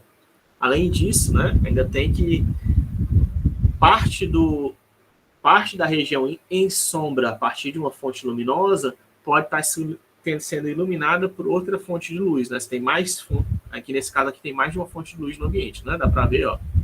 E tem 3 fontes de luz pelo menos nesse ambiente aqui que o cara tá com o braço aberto, tá? Então parte da sombra dele, de repente essa luz onde está aqui em amarelo, essa luz ciana aqui não está conseguindo iluminar essa parte onde está a luz amarelo, mas essa luz aqui que é aparentemente está produzindo a sombra magenta, ela está conseguindo acertar, né? Aparentemente a região do amarelo, certo? Então dependendo de quais fontes luminosas iluminam uma parte da sombra, ela vai produzir uma cor diferente, tá? Essa é uma curiosidade para vocês saberem. E se vocês verem, né, isso, você não tomar um susto, não quer dizer que seu cálculo está errado, né? Depende da cor da fonte luminosa que você está usando. Pode aparecer. E aquilo que eu acho que já está acabando, tá? Só mais 2 slides para a gente acabar aqui a aula. Eu sei que já está passando do tempo, mas eu queria mostrar, antes de encerrar cores hoje, que a gente já fala de textura na próxima aula. E talvez Vamos ver se já dá para fazer a prática na quarta-feira, né? Para implementar essa equação e mostrar também a texturização. O nosso olho engana, né? Aquela história que eu estava tentando falar para vocês. O nosso olho ele não é muito fiel.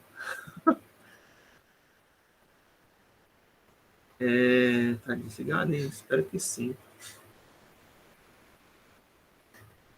Vou colocar essa figura aqui no GIMP. Certo? Para nós, isso aqui ele está pintado corretamente, tá? As cores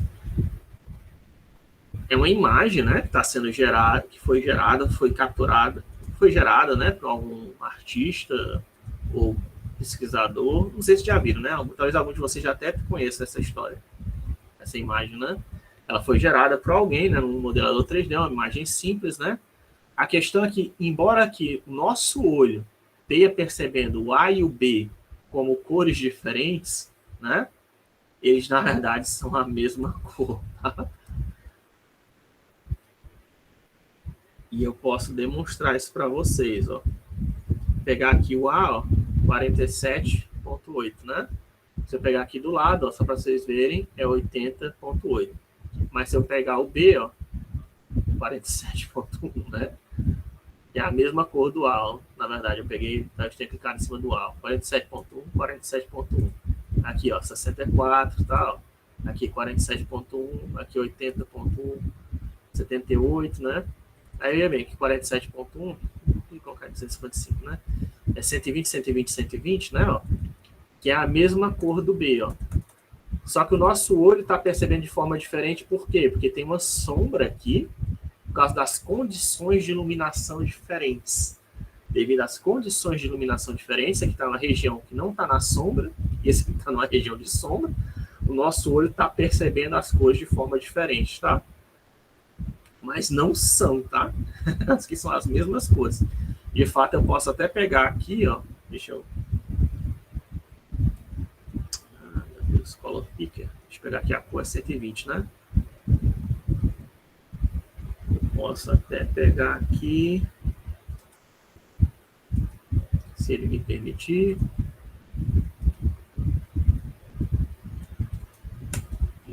Tá difícil hoje, viu? Fill, UFG Color, certo? Edit, Select, None, tá vendo? O B, ó, tem exatamente a mesma cor do A. Olha aí que doido, ó. Eu fiz só, peguei a cor do A, tá? Que tem um quadradão aqui, tudo com a mesma cor. Vocês viram, né? Edit, Fill. Foi isso que eu fiz, ó. Fill, criei um retângulo e preenchi ele todo com a mesma cor, ó. Se você tapar o A aí no seu monitor, você vai ver que o B e o A tem exatamente a mesma cor, tá? Pode tapar o A, pode tapar o B, eles têm a mesma cor. Mas, ó, se você apagar o quadrado, que eu acabei de desenhar aí na tela, você vai ver que, com o dedo, você vai ver que o A e B, misteriosamente, com cores diferentes. Aí você ó, tira o dedo da tela, para mostrar de novo o quadrado que eu acabei de desenhar, agora os dois têm a mesma cor. Certo? É o que eu estava querendo, só para demonstrar o que eu tinha falado, que nosso cérebro, né, independente das cores que existam, né, ele pode interpretar elas de maneiras diferentes, considerando que a vizinhança, as cores da vizinhança, e também a proximidade dos pixels, tá? Proximidade dos pixels, a proximidade das cores e as cores das vizinhanças. E as cores da vizinhança, todas elas afetam como o nosso cérebro percebe a cor. Tem nada a ver com física isso, tá? Não é física. É o nosso cérebro que tá embananando as coisas, né? É como se fosse uma ilusão de ótica, né? Se você quiser. E você tem que levar isso em consideração, né? Você tem que tentar levar isso em consideração quando você estiver modelando, tá? E como é que você leva isso em consideração?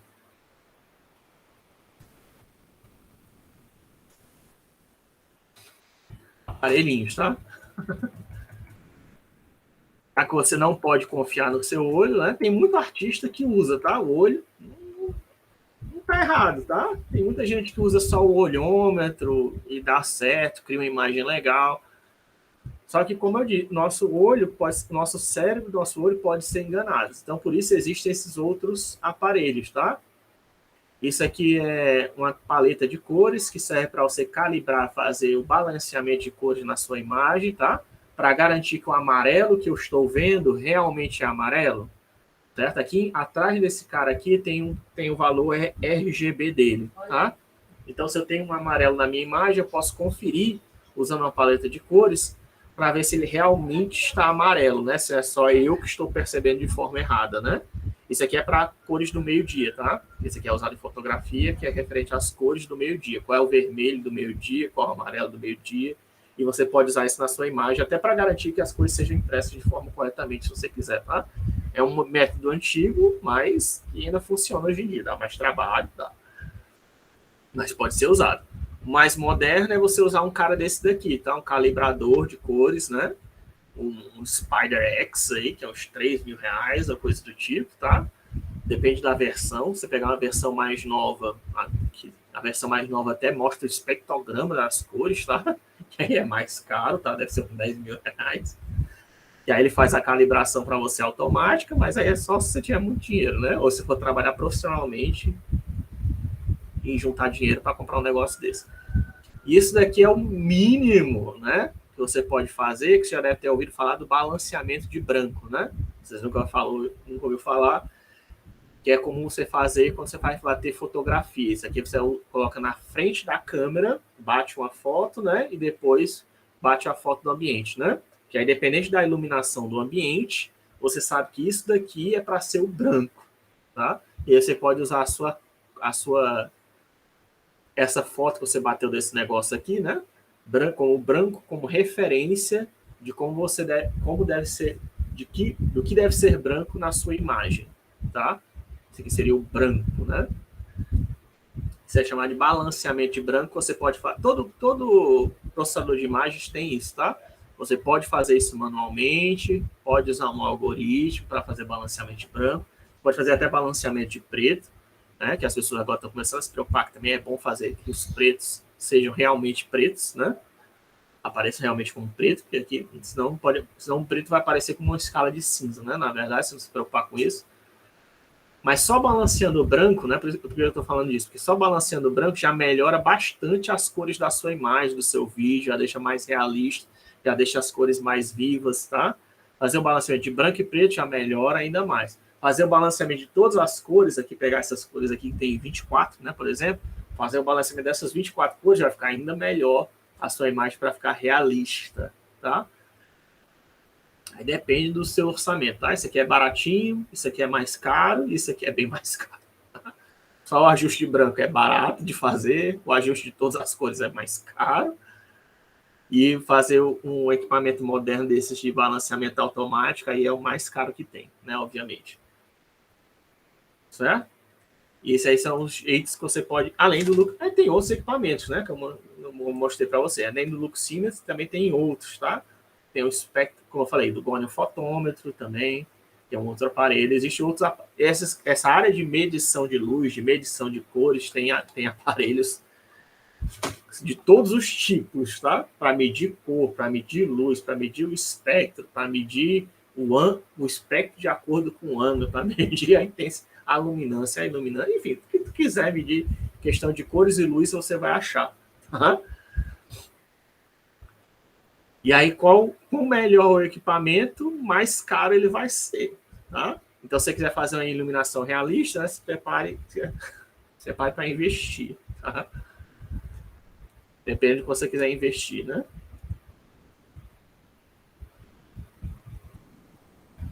Por exemplo, tem esse meu Luximeter, ele é um básico, tá? É tipo uns R$50, um negócio desse daqui. Mas tem uns outros que ele, quando você usa, que é usado por fotografia profissional, né? E quando você usa ele já dá as configurações da câmera. Tipo assim, ajuste a sua câmera assim, assim, assim. Já que você está nessa condição de iluminação, né? E aí existe, né? Equipamento de gente agora é mais caro, né? Também. E aí você não precisa fazer nem balanceamento de cores, nem nada, né? E para fazer esse balanceamento de cores que você acabou de fazer, você vai fazer o quê? Você vai usar o GIMP, você vai usar o Photoshop? Não, tá? Você vai usar o Lightroom, que aí é pago, da Photoshop. Ou você vai usar o Dark Então, Darktable. Darktable seria o equivalente gratuito, tá? Que aí você vai pegar aquela imagem da câmera, né, que eu já falei que tem uma intensidade de cores maior, né? Você vai pegar a imagem da câmera, aquele formato RAW, RAW da câmera, você vai trabalhar ou no Lightroom da Adobe, ou no Darktables, que é gratuito, tá? Darktables, ele permite você fazer esse balanceamento de cores, tá? Aqui é o Darktable, tá? Você vai fazer ou o Lightroom, que é pago, ou o Darktable, e vai fazer o balanceamento de branco, de cores, do que você quiser.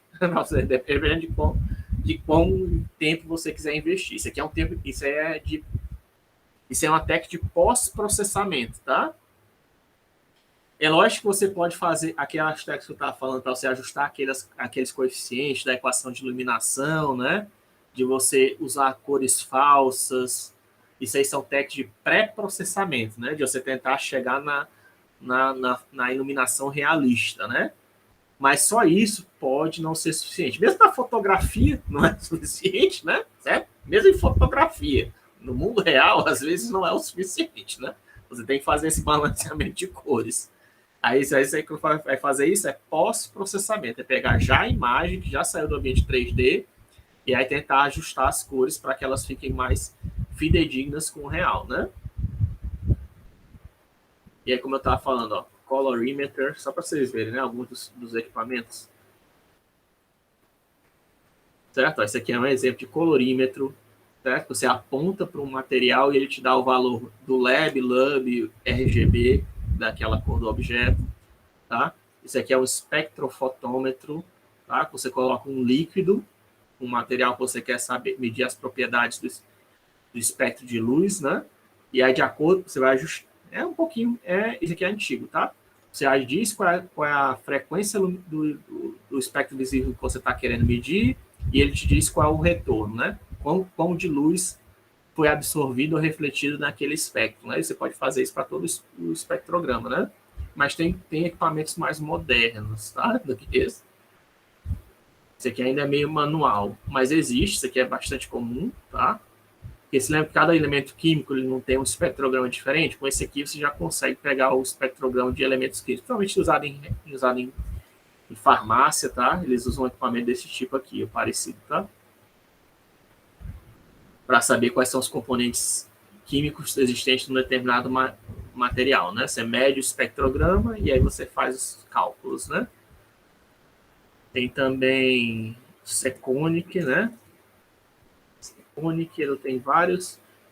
Que é aquele que eu falei, ó. Isso aqui é um luxímetro bem mais caro, tá? Que aí mede a quantidade de luz e diz como é que você deve configurar a sua câmera, mas aí é R$2.000, né? Certo? Esse aqui é o mesmo, só que é parecido com o meu, só que é mais antigo, né? Mas também mostra já as configurações da câmera.